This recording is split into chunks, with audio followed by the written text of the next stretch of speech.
WCIB, this is ABC News 4, now in high definition. U.S. Navy SEALs saved her. Coming up. Good morning, Charleston. It's 5 o'clock on Thursday, January 26th. I'm Laura Harris. John Bruce is off this morning, but we do have Sonia Stevens over in the Weather Center. She's off for Dave. It's the ladies' show today, and I like it.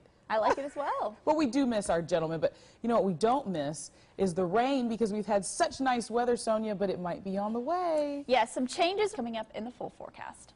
All right, thanks, Sonia. Well, now to a crime report where a woman's life could be on the line. Police say all they have to go on is a brown flip-flop after a possible abduction on James Island. A witness told deputies he was at the corner of Riverland Drive and St. James Avenue yesterday afternoon when he saw three men in a white convertible pull up to the intersection. One jumped out of that car, grabbed a woman who was walking, and shoved her into the car before speeding away. That's according to that witness. They haven't been seen since, though. If you have any information about this case, you're asked to call Crime Stoppers at 554-1111. You don't have to leave your name. Walmart is taking a serious hit out of the holiday competition. Details now as we follow America's Money. Good morning. I'm Sunny Hostin. Thanks, Sunny, and stay with us. We're running down your morning headlines, all new at 5:30. The highway on the Vegas run, food consist.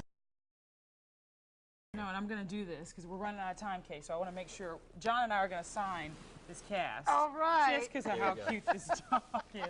So if you adopt this dog, you also get Laura Harris's autograph. True story.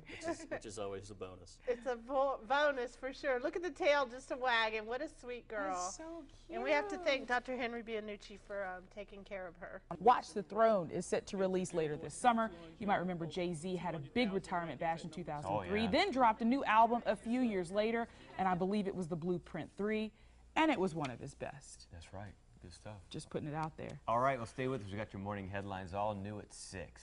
And every summer, we would do the same thing. Our weatherman would go out, crack an egg, put it on the pavement. Yeah. Wow. And we'd serve it to our staff. Oh, ew. It's rich in fiber, in rocks. Gravel eggs. Stop. Stop. From Happy Feet to Happy Paws. We have many Come of on, them here buddy. in the studio. Who is this? As our dog days of summer continue. Speaking of Happy Feet, look. Stay with us. You'll meet all these verbose There's a lot of dogs. them. There's a lot of them. Where's mine? It's a date in 8. After your 8-minute date, you check off whether you would like to see them again. Can you really catch the love bug in just minutes?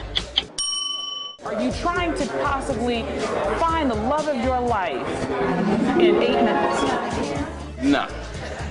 Just be real with you. At least he's being honest. So, conversation moving smoothly, and in my line of work, naturally, I spring this question on him.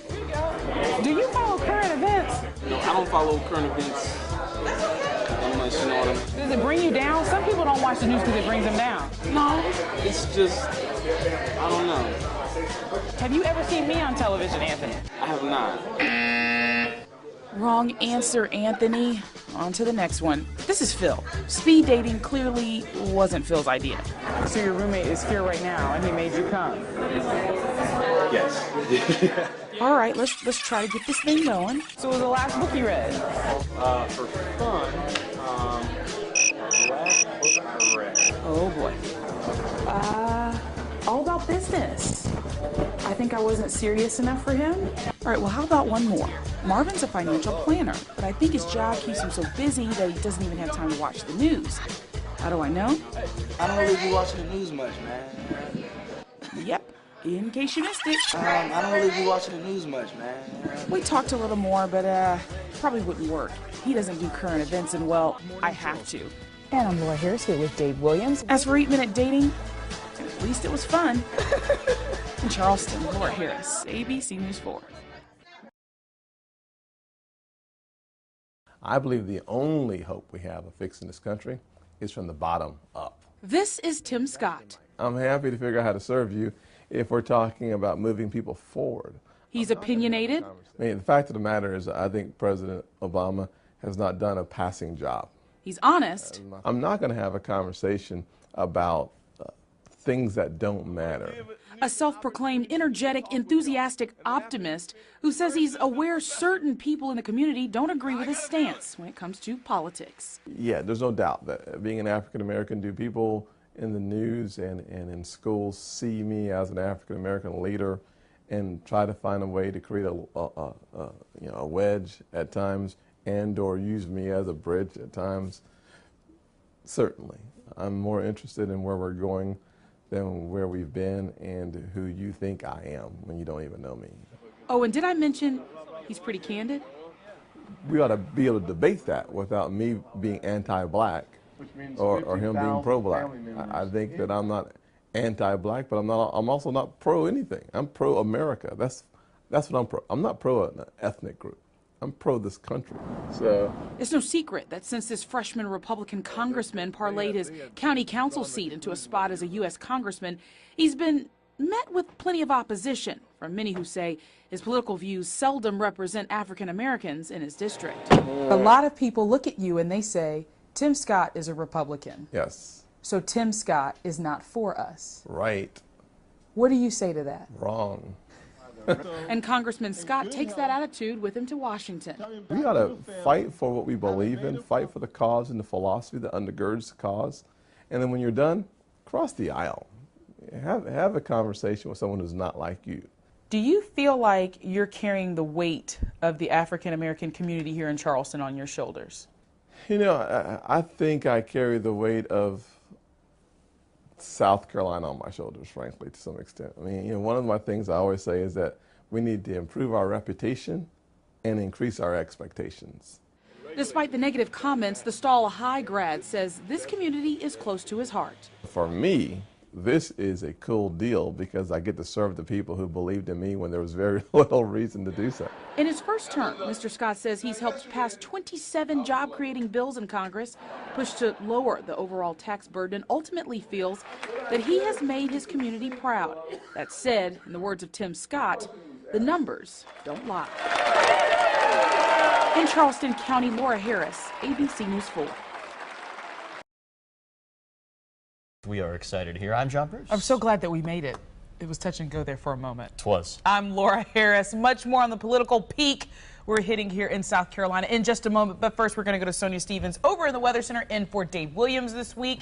And not a bad start to this Friday, Sonia. Yeah, certainly warmer than it was yesterday morning, and temperatures will... Republican Titans inside the North Charleston Coliseum last night. And you know, it was no holds barred. For those of you that saw it, you know exactly what I'm talking about right from the start. For those of you that didn't, well, our Victoria Hansen has more as we keep tabs on your voice, your vote. All right, thanks so much, Victoria. So what did people inside think about the debate overall? Who won, who lost, and who got some much-needed momentum? Well, our Natalie Cowla has the pulse of the crowd, all new this morning. About 2,500 people packed. Thank you so much, Natalie. And Governor Nikki Haley knew who her top candidate was going into that debate, and that hadn't changed when we caught up with the governor inside the spin room after the debate. Take a listen. You saw one job's president. All right, just 199 days to go now until the world's best golfers descend upon America's toughest golf course. I'm so excited. The Ocean Course for the 2012 PGA Championship is what we're talking about. The 94th PGA Championship begins August 6th at Kiowa Islands Golf Resort. Now, the tournament will be South Carolina's first golf major. The chairman of the event talked about what it means for the Palmetto State. It means hotels are going to be full. Well, John Bruce and I just want to play the course. I'm pretty sure you already have your ticket, don't you? I probably do not, had it for a while. but I'm working on it. It kind of, you know, it's very difficult to get a ticket. It doesn't matter who you are. So we'll try to get those. Tickets available. There you go. There you go. Try and get that press pass. It's my turn. We'll work on it. You played the music. That means we have to go. Coming up, Ice Out, where it was a winter with a hit with a bang. Yeah, I'll take that 66, 67, 70 degrees sunny. When you used to live in Boston, didn't you have winters like that? We did. That's why I'm here. There you go. Stay with us. More news coming up. Come out and register. Evan, there's still a little bit of time. You can register until 8 o'clock today, but you better hurry up and get out here because I'm going to tell you there are thousands of people right now. I'm going to step out of this picture because you have to see these people. Look at them. I'm talking about people from North Carolina, South Carolina. I heard some New Jerseys out there, Louisiana, some Georgia. These people are ready at their chance for stardom. They've been here this morning since 12 midnight. Some of them said they got here at 11:30 just waiting to see if they could get their chance. So I'm going to step back in this frame, and I've got Brittany with me right now. All right, guys, we got to quiet down. This is Brittany's chance. This is Brittany. And Brittany is ready to showcase her talent. Brittany, do a little song for me, just real quick. Alrighty. Didn't I give it all?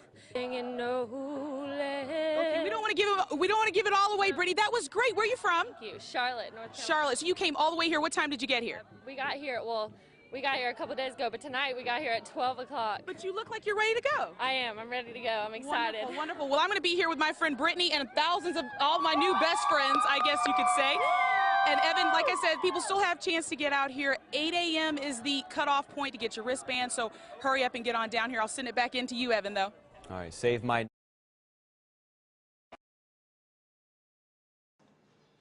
She's a tiny lady, but she packs a big punch. Jean Glave stood before a group of breast cancer survivors today, vividly describing her current battle with breast cancer. When you knock on death's door, you have to knock on it and run. It was a luncheon for survivors and their families, and for Norma Hancock, who has been cancer-free for 19.5 years, a big part of survival is support and love. The attitude is, I think, almost 100% of survival and cure. And the good people at Aftercare Essentials wanted to make sure that all of the women and their friends that came out today got a chance to leave their mark, so to speak, on life. So they actually got everybody to put their fingerprints on this beautiful tree, and they're going to hang it up in the office. And Kay Reed says that's just one of the ways that they're leaving their mark on life.